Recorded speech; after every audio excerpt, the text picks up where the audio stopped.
Welcome to the Media Nerds Podcast. I'm Dan Badebonker. And I'm Kenton Larson. And Kenton, it's been a hard week of marking assignments. It's the end of the semester. We've been hard at work. Final assignments are in. I've been listening to student podcasts all week. And You're a lucky man. It's been a roller coaster. I'll tell you that. A lot of really good ideas, a lot of really interesting things happening. I'll give a shout out to one podcast I think has been really a highlight, and that is probably one of the most original ideas for a podcast, and that is called The Eavesdropper in the Room. This is not a real podcast. The students just did it for an assignment for me, but I'm going to encourage them. I think I have already, in their feedback, encouraged them to continue it.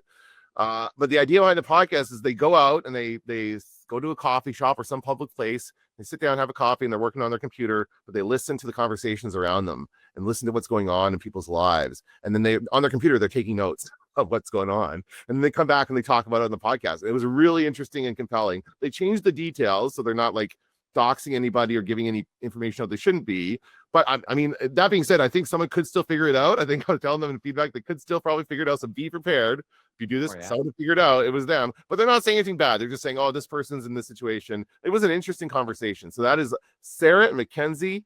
Very good job. Give them a shout out on the podcast for The Eavesdropper in the Room.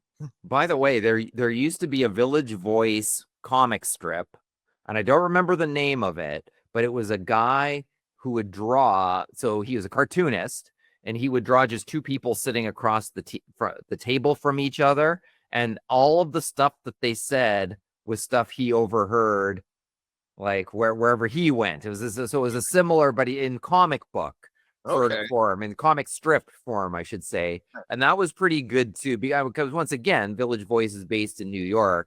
Yeah. So you have a larger concentration of crazy people wherever you go. And not to mention, like, the business world is crazy enough. So you sort of have access to all of these different kinds of conversations. And then he would run them, and they were hilarious. They were funny.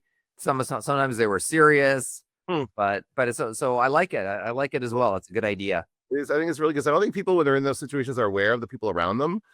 In a coffee shop, you're just in your conversation and you're not even considering the people around you, so they're not even where people are listening. Most people don't care. When they're talking, they don't care if somebody hears them. And also, most people aren't actively listening for stuff around them. Yeah, exactly. I have a famous experience from Carlos and Murphy's when I was waiting for somebody to join me there. So I'm just sitting by myself at this table, and at the next table, they're playing the Rolling Stones' Ruby Tuesday. They're playing. And there's a guy at the table next to me telling his friends, yeah, the Beatles, it was 1967 when the Beatles recorded this song. I'm like, it's Rolling Stones, not the Beatles. So he's talking and talking and talking about the Beatles. So here's a question for you, Dan. Do you correct him? Do you say this is the Rolling Stones? Or do you just let him talk about the Beatles? I'm going to guess that you corrected him. I did. Okay. And so I said, actually, you're that guy. This is the Rolling Stones. Yeah. And he goes, and he pauses for a second, and he goes, so as I was saying, the Beatles recorded this in 1967. He just kept going. And like, he didn't do I'm being told that this is the Rolling Stones. He just continued with his talk about the Beatles. So I was like, well, I love the Beatles, but I don't want them taking credit for the Rolling Stones' work. That's funny. That's hilarious. All right. Well, and maybe the lesson is don't listen, don't interact. Exactly. Yes. Just listen and keep to yourself. Okay, let's talk about the big news in media this week is, of course, this Netflix deal to purchase Warner Brothers. Netflix just won the bidding war for Warner Brothers. Hi, it's producer Patrick bringing you the latest in the ever-evolving film and TV industry. After months of leaks, lobbying, and late-night calls, Warner Brothers Discovery has picked Netflix as the winning bidder for its studio and streaming business. According to Deadline, Netflix beat out Paramount and Comcast with a mostly cash offer and a multi-billion-dollar breakup fee if regulators shut down the deal. And if it closes, this would put Warner Brothers Studio, HBO's crown jewel shows, DC and Harry Potter under Netflix's umbrella, while leaving a question mark for old-school networks like CNN and TNT. Paramount is already blasting the process as tilted and unfair, accusing Warner Brothers Discovery leadership of favoring Netflix from the start and calling for an independent board committee to review the sale. And industry groups are warning that this could be the final boss level of consolidation, a one tech-driven platform controlling one of the great Hollywood libraries. But Congress is also being urged to look hard at the deal before it goes through. Now the real fight moves to the regulators and the politicians. And unfortunately, everybody in Hollywood has something to lose if the deal actually closes. As always, especially now, would love to hear your thoughts. Last week, as we were about to record Star Wars Nerds, it came through the feed. And I'm kind of glad we waited to talk about it because there's been new developments since then.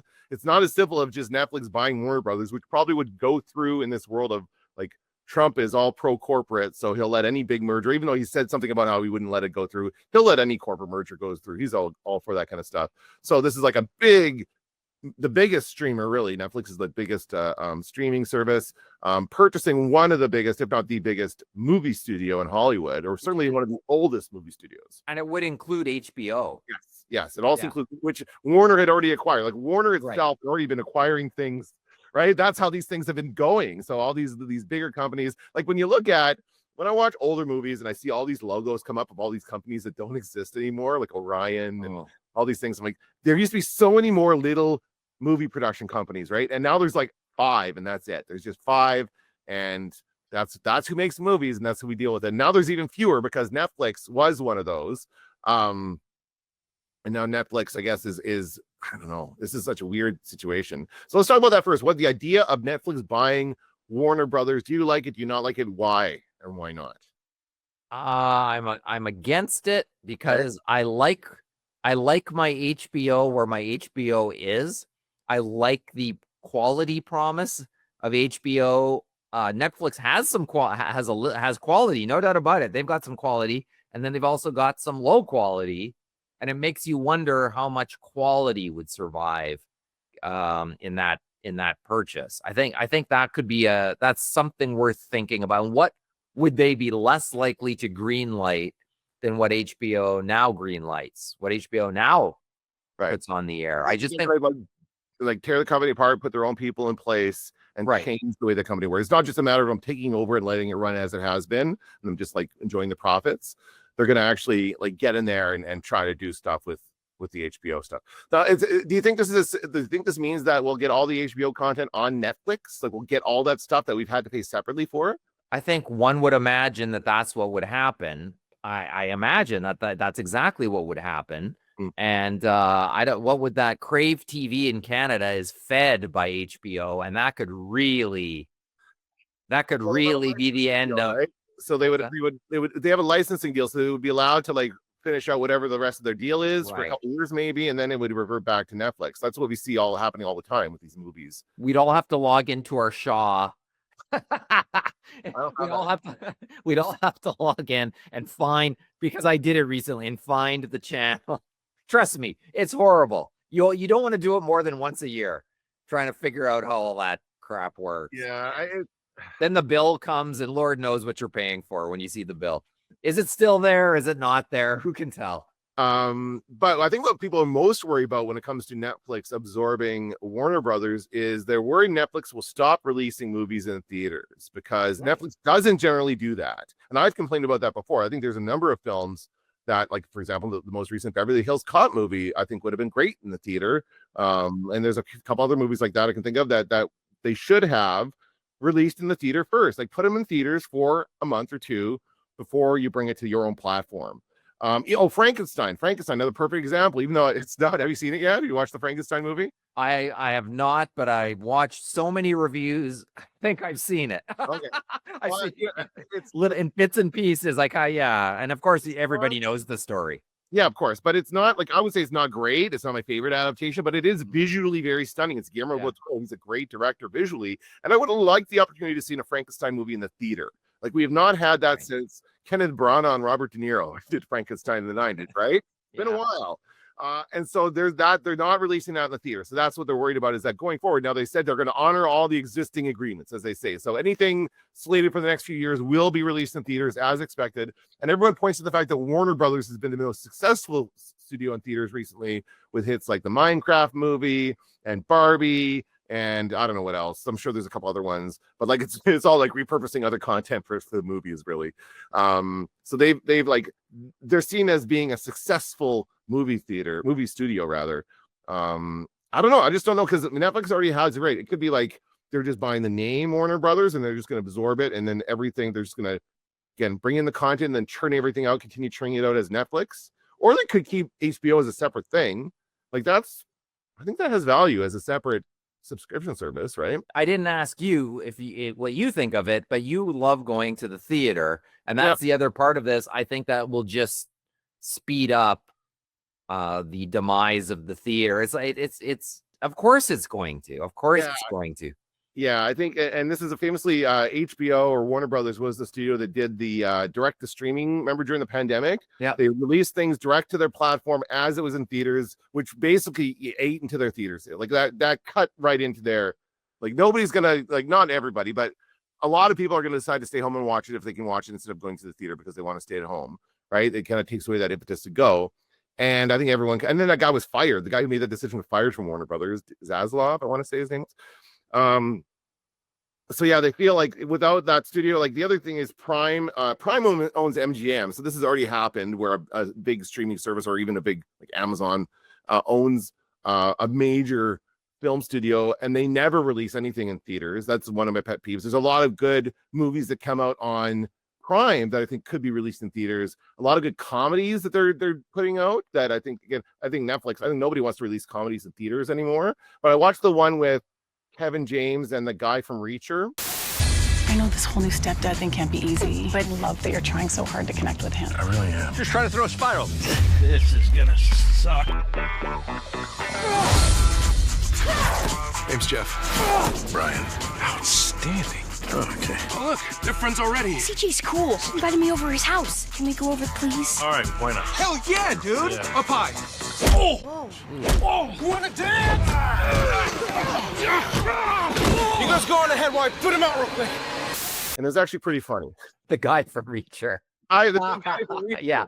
You know what I'm talking about? Yeah. No one knows that guy's name. It's been proven. It's been proven notody knows that actor's name. Alan Richardson. Oh, that's right. Something like that. It is. Batman. He's also the new Batman. Apparently. Is he?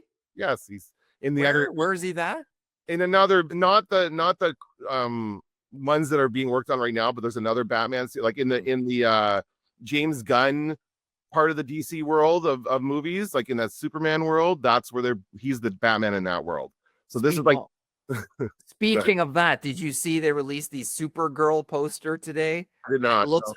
It is trying so hard. I've never seen a poster try so hard. And it's Supergirl looking distracted, leaning against the big S, leaning against her big S. and it says, truth, justice, whatever, because she's an alcoholic, whatever. Because and I've never seen a poster that made me go, whatever more. So I think between content that looks like streaming, and this sure does, and that it should just go straight to streaming. And then films that should be in the theater, but they're not, but they're in streaming. Like, I think it's all going to streaming. I don't think Netflix has a horse in that race in putting them in theaters, only that it wants prestige of winning Oscars. That's it. That is its only horse in the race. If it wasn't for anything like that, forget it. I don't think they care one way or another. No, because it's too hard to make money in the theater with the current setup. The way it's set up, you have to have like, and the way they have to put like as much money making the movie as they do into marketing. So your budget is doubled. You have to do all this marketing, and then people still don't see it, right? Yeah, so you got that. What was I going to say about that? I don't know. I just think that movie theaters, it's shrinking like a lot of other media. Like we're seeing this happen again. Radio is a good example of how it's still around. Like radio stations are still broadcasting. They're still like, running their ads and selling their ads, but it's on a much, much smaller scale than it used to be. Like it's shrunk. Yeah. Whole thing, right? So I think that same thing is happening for movies as well. It's shrinking so that maybe the age of the multiplex is gone, where we're not going to have these movie theaters. And I think it has in some respect because the theater, the new theater they opened up by me only has, I think it's 5 theaters, which seemed like a low amount. And given that most of the main ones have like 8 or 10, like the Cineplex, what are they called? Cinema Cities or whatever. Those have like 10 theaters or more, some of them. This one only having 5 seems small, but maybe that's the way they're gearing it now is to a smaller market, even though that theater is still dead every time I go there. So yeah. I don't think it's a good idea that they're trying to kind of make this distinction between a movie that was made for the theater experiments. I heard that about the One Battle After Another. Did you hear Leo talking about that? No, I did not. this movie has been perfectly crafted for the theater going experience. You have to see in the theater. It is absolutely, it's just like you. I don't like that at all. I mean, you see the movie when you want to see the movie, but what you do is you only put it in the theater for a set amount of time and not make it available anywhere else. And then you give it a good like 3 months for a cooling off period, so people kind of forget about it. Then you bring it to streaming. You do what we used to do back in the days of DVD, where it was like you had a good cooling off period, and you bring it back, and it has a second life in the home video market. But streamers are not interested in that at all. They're just interested in keeping people subscribed. That's all they care about, right? It's not about any kind of experience, really. Well, and it also used to be that giant box office returns led to grander box office returns, and people were like, "Oh, everybody's going to see this." Like Titanic was like that. Yeah. Where I remember I saw it on opening. I saw it opening night. And I was like, "Wow, that was like way better than I thought it would be. Wow, that was quite good." And then as the word got out, people started like it started being impossible to get tickets to see that film. And it was like, oh, is it going to go all the way? Is it going to be the #1 film? Like box office? And the more that happened, the more that people went to it, and it just becomes a self-fulfilling prophecy. But with one battle after another, so they release it in theaters, it gets positive reviews, got really good reviews, but the box office take was a little tepid. So now it's got the, well, people didn't really go see it. It's critically acclaimed, but it didn't do very well. So there it is sitting on my on-demand at home. And when it first came out, I was pretty pumped. I wanted to see this thing. And as time has gone by, I've kind of gone like, well, I can wait. As long as I see it before the Oscars, I'll be okay. I don't need to rush up. I don't need to pay $24 or whatever it was at the time to rent it on demand. Like, it's so, all of these strategies sort of play into the ultimate, like, in theory, all you want is someone to see your movie, as many people as possible to see and enjoy your film. Yeah, but because they changed the financial model of it. They're just more focused on the subscriptions, as I said, and not as much in the box office. Right. Like, and you can only get those moments, those types of things. Like the other one I was thinking of was Avatar, and that's a good example because there's a new Avatar movie out. Yeah. Have you seen any? Has word been spreading? Remember when the first Avatar movie came out, Kenton? And that was exactly the same kind of thing where everyone was talking about it, everyone was going to see it. I remember walking out of a crowded theater. It's probably maybe the last time this happened to me. Maybe during the Marvel movies it happened, but like walking out of a crowded movie theater and there's another crowd of people ready to go back in, like to fill it up. And that's what happened with that first one. That doesn't happen unless you get more movies being made. Like you have to have more people taking chances and trying new things and creating these movies. Whereas the other thing I saw recently is this article about how like basically it's the management of Hollywood that's tanking right now because nobody wants to take any new risks, and all these movies are very safe and like there's nothing new or exciting or different out there. It's all very cookie cutter, right? That's part of the problem as well. Yeah, I see that all feeds into the same discussion, and I think the way Netflix makes it work is by owning all of it, is by being the one consolidation house where everyone must go for all content. Just like Amazon needs to be the one place that has the everything store, that is the store that has everything, so that's the only place people can go when they need something is to order it online and to get Amazon to send it to you. It's a kind of the same idea. Like they make money, like Prime makes money in different ways than Netflix does, but at the same time, they're both trying to dominate something. Well, it's very monopolistic, and it makes me think like we were talking about last episode, we're talking about that Facebook case where they thought Facebook was being monopolistic by buying Instagram. How is Netflix not being monopolistic by buying Warner Brothers? Like how, like these are just two of the exact same companies merging into a larger version of that company. It's one company subsuming another. It's the kind of stuff that we didn't like to see happen. It's the kind of thing that Jason Alexander's character does in Pretty Woman. Remember that? Yes. The other thing that's happened in this whole ordeal is that, everyone kind of thought it was straightforward. Buying Netflix is buying Warner Brothers, big deal. Although it was a big deal for a lot of people. But then Paramount enters the chat, as the kids say, and Paramount now is putting in a hostile takeover bid, meaning they're trying to persuade the Warner Brothers shareholders to go with Paramount instead of Netflix. So then we have basically one studio buying another. Paramount is another long running Hollywood studio that I would say is not as successful. Like, why is Warner Brothers in so much trouble is my question, because they seem to be like the most successful one, but they're still having a hard time making money. So I don't know. Anyway, so the whole thing is like now Paramount might be getting it. So what would that mean? Would that mean that all this stuff would go to Paramount Plus then? I guess that would be the plan. But like, it's war of streamers, wanting to own the content. I mean, if you just even look at HBO by itself, the act to have the rights and access to everything over, like The Sopranos, like Curb Your Enthusiasm, like whatever it is, 6 Feet Under, like all of these great TV shows that ran multiple seasons, 20 episodes a season or whatever, that people still love and they're still talking about. I can understand. I get why every one of them would want to own this stuff. See, I don't know that they place that much value on the old stuff. Not as much value as you do necessarily. I think they really want to churn out new stuff, like the Harry Potter series that's coming out, and like they really want to keep like things coming, keep the content factory working.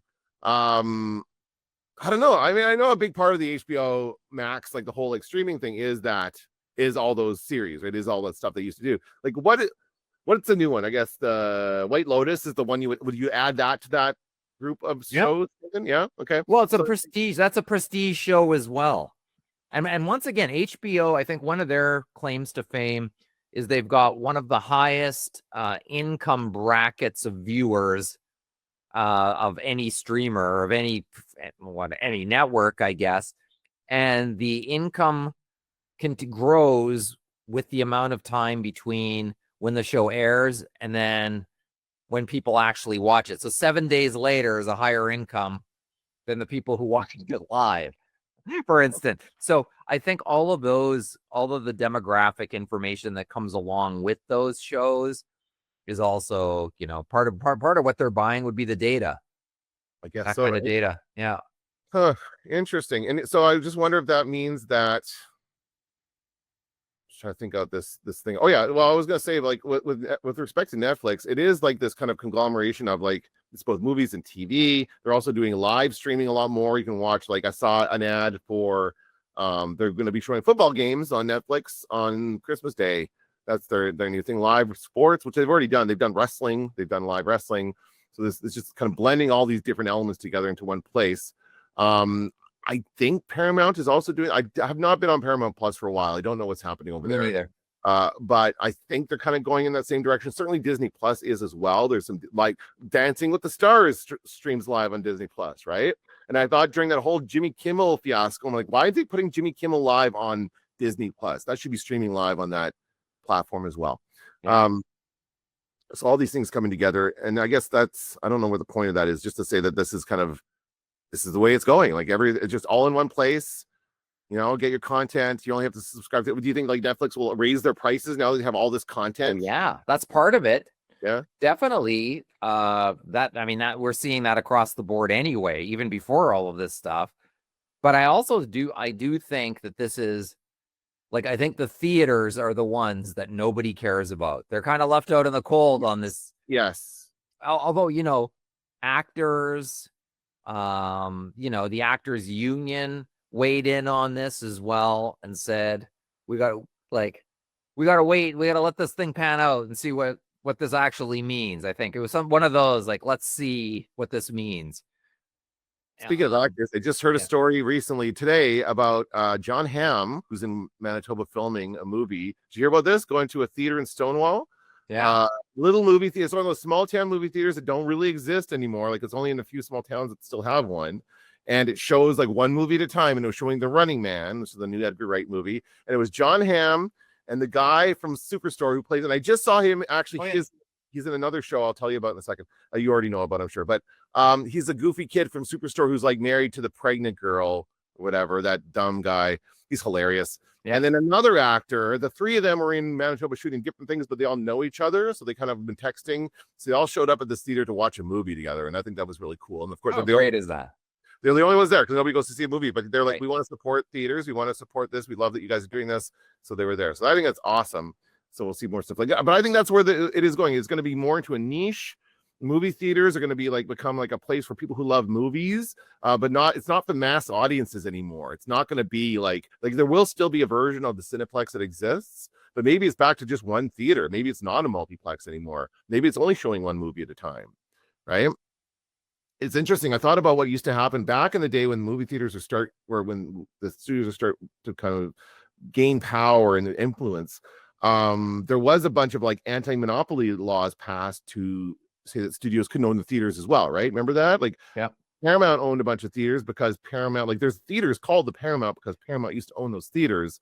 And so it was like, no, you can't create the product and then also own the distribution. Well, that's what Netflix does. That's what all these streaming services do, right? They've just like, I don't know why they don't just have like studios should own theaters. If studios really want to control, they should allow those studios to own the theaters again. I mean, if they're letting all these other mergers go through, why not let that happen? That hardly seems like a monopoly in this grand scheme of things. I think that's maybe part of the solution as well, is being more invested in that part of the business. Because yeah, the studios don't care. Like, once it's purchased by Netflix, they won't care about theaters. They won't release in theaters anymore.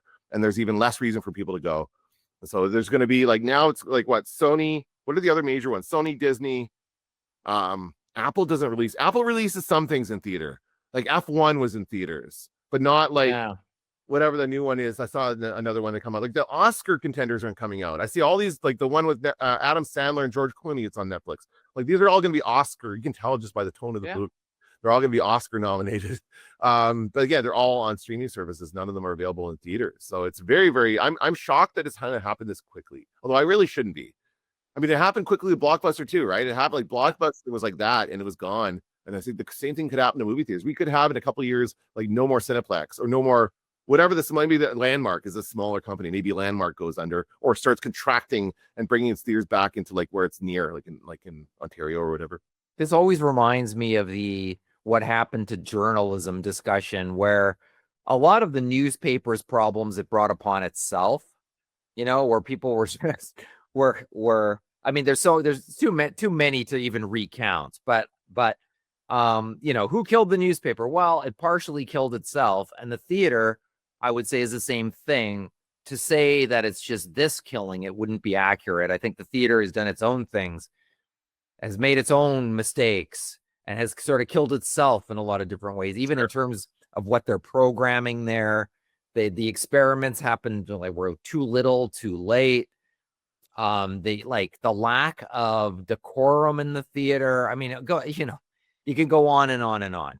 How about you're dealing with a machine from the minute you get there? You're buying your ticket and concessions from a machine. It's just not. It's if you're selling an experience, then it should be an experience when people go there. It shouldn't just be like you have to leave your home to get the same experience you get at home. It shouldn't be that. That's right. But it's worse because there are other people and there are all these other factors. So it's safer. That's really the core issue here, is that people would not want to take the risk of going to see a movie in the theater because it's might not be a good experience because there's too many films. Whereas it used to be, you could guarantee that would be a good experience because people cared about things and they respected the rules of the theater and they shut up. Right, exactly. Yeah. And they would like watch the movie, right? So I think we need to be reminded of that. I would be actually, if I was running a movie theater, I would come out at the beginning like they used to do. And that, I mean, they'll get made fun of for sure, but that's okay. Like they should come out, remind people to turn off their movies. It's not enough to have that big thing on the screen saying turn off your phone. Nobody pays attention to that. The other thing they do, which drives me nuts, and I saw someone complaining about this recently, is their commercials. Come to the theater. The experience in the theater, all these like ads for going to the movies that they show you while you're already at the movies. When the lights go down, we gaze up. We turn off our thoughts. We turn off the world. The light hits our eyes. The sound moves us. Our senses are full. This is all that matters now. Together we laugh. We cry. We fear, feel wonder, and far away from everyday life, when the world stops and the show starts, our escape begins. I am here. Stop advertising this to me. You're starting to piss me off and I might not come next time. It's like when they told everybody to stop pirating in the theater, and then people in the theater were like, "You mean I could see all this for free?" Like it was like an ad for pirating. It was they continually show stuff that just fails the basics of advertising. Here's the problem: the messaging.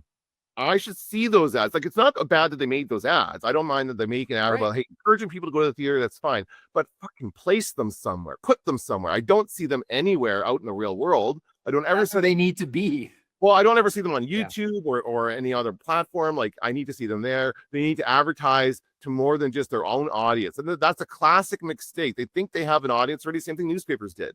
Newspapers only advertised to their own audience, and they did not consider anybody else who did not read the newspaper. Right? They're automatically not worried about those people. But they need to try and go out for new blood. They need to try and bring new people in. So that's the big mistake theaters are making, is they're not, and I'm sure they're saying, oh, it's the budget. We're not making enough money. How can we advertise and we don't make money? Well, you have to spend money to make money, right? Well, it's also depressing if you're not a charity and you're asking people to support you, you're always going to be in a problematic state of affairs. Like the newspaper did that too. Support us. It's like, if you're a charity, charities need support to help support the people who they help. That's a different thing. But if you're you're selling a product, okay, and you got to ask people to support you in the product that you are selling, that's usually a sign that product needs a revamp. Some part of the marketing mix needs to change if you're asking people for support. Support us. Want to support you, right? They should want to, without you having to say something. They should want to feel that they should support you because they're having a good experience. It's not, you can't man, it just pisses me off sometimes the way they do that. Okay, let's finish up with some recommendations. I'm losing my train of thought, so this I don't know. I'm starting to spiral here. Okay, so I feel like I'm going to recommend something that I think you've probably already watched, but that's okay because it came up on the podcast last week. You mentioned The Lowdown on Disney Plus. Did you watch it? I watched and finished it. Yeah. Okay, well, I'm not finished it yet. I'm about halfway through it, but it's really good. I'm really enjoying it. It's good. It's a lot of fun. It is loads of fun, and it's surprising and ridiculous and hilarious. It gives me kind of a Breaking Bad / Better Call Saul vibe, where these ridiculous characters in super serious situations, like it's just these, and it's a good classic mystery. Like the things that I was having a problem with kind of go away. Like at first I'm kind of going like, so the premise is that Ethan Hawke is this independent journalist who like writes pieces on different things in this small town somewhere. I don't know if they ever say where it is. Do they? I don't remember. Oklahoma. It's Oklahoma.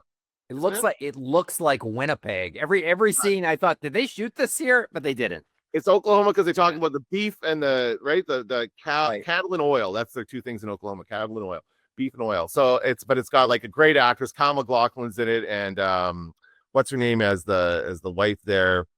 Oh man, blanking on the names, but she's really good. Oh, Jean Triplehorn. Yes, Jean Triplehorn from Waterworld. I was thinking. Oh yeah. Among other, and Big Love. She was one of the wives on Big Love. Yeah.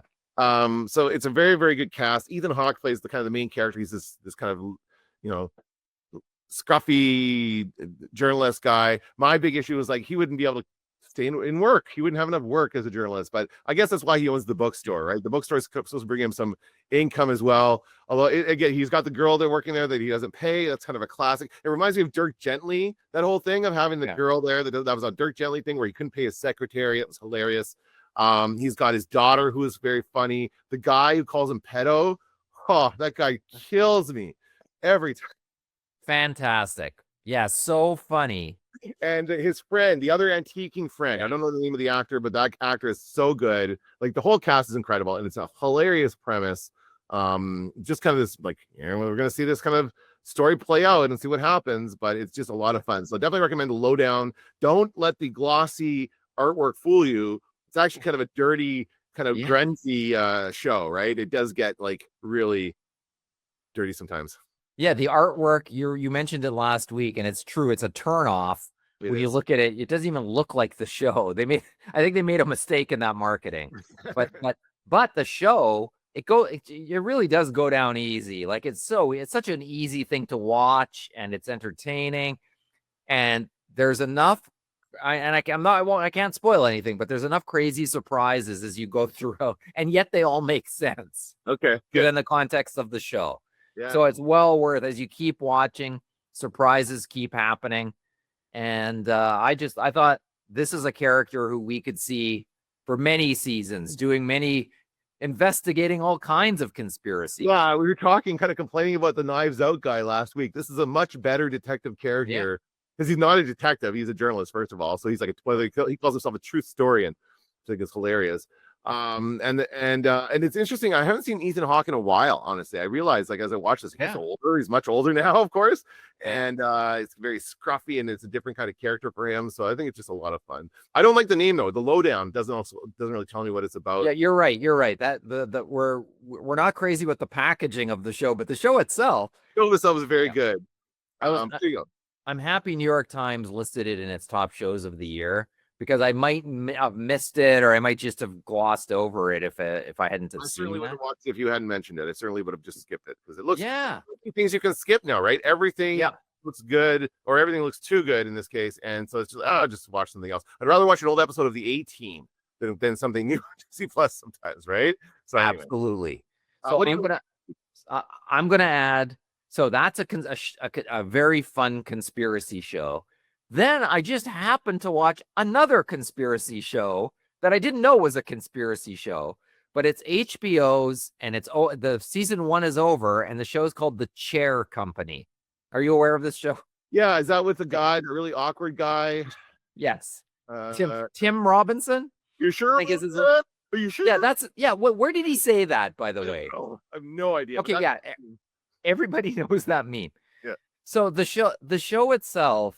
And speaking of a conspiracy show with where surprising things happen, and yet it follows a logic of its own, just like The Lowdown, and goes down easy with 30-minute episodes.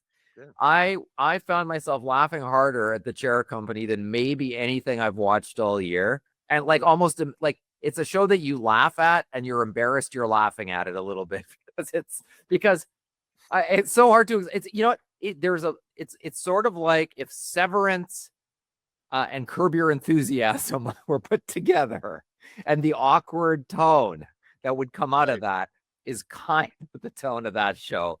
But it kind of weirdly reminded me a little bit of The Lowdown in a different universe. If Planet Earth had a different tone than it has in The Lowdown, this would be this is like a secondary Planet Earth with its own tone. But I like both of the shows. I like the main characters on both of the shows, and I think both of the shows make you laugh with unexpected things that should not fit into the shows they're in, but actually do.